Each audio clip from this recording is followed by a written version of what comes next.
Take two. I got a phone call, so I had to put it on airplane mode. Grr. Happy Tuesday. Hello, Squirrel Squad listeners. Chapter 26 is called Around the Bend. Thomas Lynn faded out of life, oh no, as quietly and unobtrusively as he had lived it. His wife was a tender, patient, unwearied nurse. Sometimes Rachel had been a little hard on her Thomas in health when his slowness or meekness had provoked her. But when he became ill, no voice could be lower, no hand more gently skillful, no vigil more uncomplaining. "You've been a good wife to me, Rachel," he once said simply when she was sitting by him in the dusk, holding his thin, blanched old hand in her work-hardened one. "A good wife. I'm sorry I ain't leaving you better off, but the children will look after you. They're all smart, capable children, just like their mother. A good mother, a good woman." He had fallen asleep then, and the next morning, just as the white dawn was creeping up over the pointed firs in the hollow, Marilla went softly into the east gable and wakened Anne. "Anne, Thomas Lynn is gone. Their hired boy just brought the word. I'm going right down to Rachel." On the day after Thomas Lynn's funeral, Marilla went about Green Gables with a strangely preoccupied air. Occasionally she looked at Anne, seemed on the point, of saying something, then shook her head and buttoned up her mouth.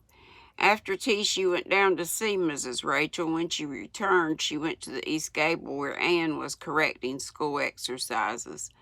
"How is Mrs. Lynn tonight?" asked the latter. "She's feeling calmer and more composed," answered Marilla, sitting down on Anne's bed, a proceeding which betokened some unusual mental excitement, for in Marilla's code of household ethics, to sit on a bed after it was made up was an unpardonable offense. "But she's very lonely. Eliza had to go home today. Her son isn't well, and she felt she couldn't stay any longer." I bet she's going to ask Anne to go. Don't you think? "When I finish these exercises, I'll run down and chat a while with Mrs. Lynn," said Anne. "I had intended to study some Latin composition tonight, but it can wait." "I suppose Gilbert Blythe is going to college in the fall," said Marilla jerkily. "How would you like to go too, Anne?" Anne looked up in astonishment. "I would like it, of course, Marilla, but it isn't possible." "I guess it can be made possible. I've always felt that you should go. I never felt easy to think you were giving it up all on my account. But, Marilla, I've never been sorry for a moment that I stayed home. I've been so happy. Oh, these past 2 years have just been delightful." "Oh, yes, I know you've been contented enough, but that isn't the question exactly. You ought to go on with your education. You've saved enough to put you through 1 year at Redmond, and the money the stock brought in will do for another year, and there's scholarships and things you might win." "Yes, but I can't go, Marilla. Your eyes are better, of course, but I can't leave you alone with the twins. They need so much looking after." "I won't be alone with them. That's what I meant to discuss with you. I had a long talk with Rachel tonight, Anne. She's feeling dreadful bad over a good many things. She's not left very well off. It seems they mortgaged the farm 8 years ago to give the youngest boy a start when he went west, and they've never been able to pay much more than the interest since. And then, of course, Thomas's illness has cost a good deal one way or another. The farm will have to be sold, and Rachel thinks there'll be hardly anything left after the bills are settled. She says she'll have to go and live with Eliza, and it's breaking her heart to think of leaving Avonlea. A woman of her age doesn't make new friends and interests easy. And Anne, as she talked about it, the thought came to me that I would ask her to come and live with me. But I thought I ought to talk it over with you first before I said anything to her. If I had Rachel living with me, you could go to college. How you feel about it?" I I feel as if somebody had handed me the moon, and I didn't know exactly what to do with it," said Anne dazedly. "But as for asking Mrs. Lynde to come here, that's for you to decide, Marilla. Do you think, are you sure you would like it? Mrs. Lynde is a good woman and a kind neighbor, but, but she's got her faults, you mean to say. Well, she has, of course, but I think I'd rather put up with far worse faults than see Rachel go away from Avonlea. I'd miss her terrible. She's the only close friend I've got here, and I'd be lost without her. We've been neighbors for 45 years, and we've never had a quarrel, though we came rather near it that time you flew at Mrs. Rachel for calling you homely and red-haired. Do you remember, Anne?" "I should think I do," said Anne ruefully. "People don't forget things like that. How I hated poor Mrs. Rachel at that moment. And then that apology you made her, well, you were a handful. In all conscience, Anne, I did feel so puzzled and bewildered how to manage you. Matthew understood you better." "Matthew understood everything," said Anne softly, as she always spoke of him. "Well, I think it could be managed so that Rachel and I wouldn't clash at all. It always seemed to me that the reason two women can't get along in one house is that they try to share the same kitchen and get in each other's way.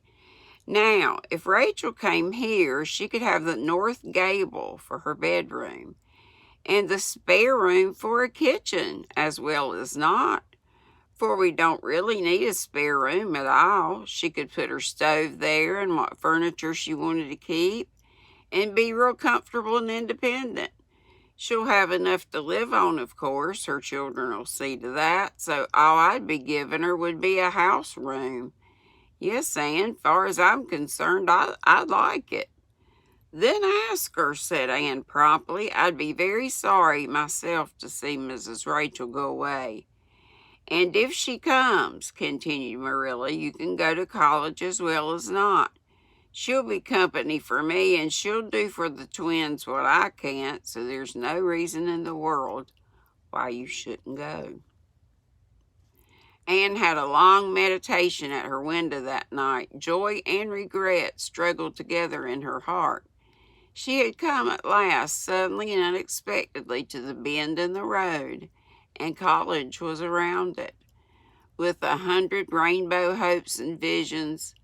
But Anne realized as well that when she rounded that curve, she must leave many sweet things behind. All the little simple duties and interests which had grown so dear to her in the last 2 years, which she had glorified into beauty and delight by the enthusiasm she had put into them. She must give up her school, and she loved every one of her pupils, even the stupid and naughty ones. The mere thought of Paul Irving made her wonder if Redmond were such a name to conjure with after all. Sorry, I gotta wet my whistle.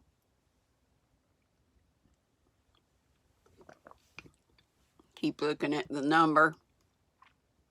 How long I've been on, it wants to keep knocking me off.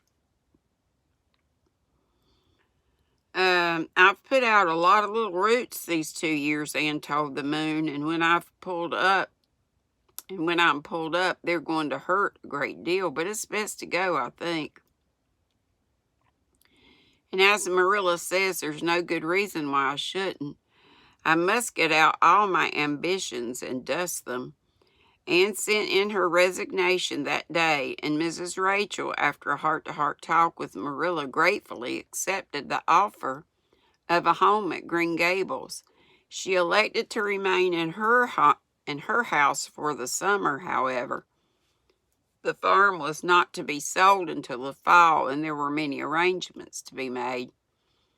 "I certainly never thought of living as far off the road as Green Gables," sighed Mrs. Rachel to herself, "but really, Green Gables doesn't seem as out of the world as it used to. Anne has lots of company, and the twins make it real lively, and anyhow, I'd rather live at the bottom of a well than leave Avonlea. These two decisions being noised abroad speedily ousted the arrival of Mrs. Harrison in popular gossip. Sage heads were shaken over Marilla Cuthbert's rash step in asking Mrs. Rachel to live with her. People opined that they wouldn't get on together. They were both too fond of their own way, and many doleful predictions were made, none of which disturbed the parties in question at all. They had come to a clear and distinct understanding of their respective duties and rights of their own arrangements and meant to abide by them. "I won't meddle with you, nor you with me," Mrs. Rachel had said decidedly. "And as for the twins, I'll be glad to do all I can for them, but I won't undertake to answer Davy's questions, that's what. I'm not an encyclopedia, neither am I a Philadelphia lawyer. You'll miss Anne for that." "Sometimes Anne's answers were about as queer as Davy's questions," said Marilla dryly. "The twins will miss her and no mistake, but her future can't be sacrificed to Davy's thirst for information. When he asks questions I can't answer, I'll just tell him children should be seen and not heard. That's how I was brought up, and I don't know that, but what it was just as good a way as all these newfangled notions for training children." "Well, Anne's methods seem to have worked fairly well with Davy," said Mrs. Lynde smilingly. "He is a reformed character, that's what." "He isn't a bad little soul," conceded Marilla. "I never expected to get as fond of these children as I have. Davy gets round you somehow, and Dora is a lovely child, although she is kinda monotonous."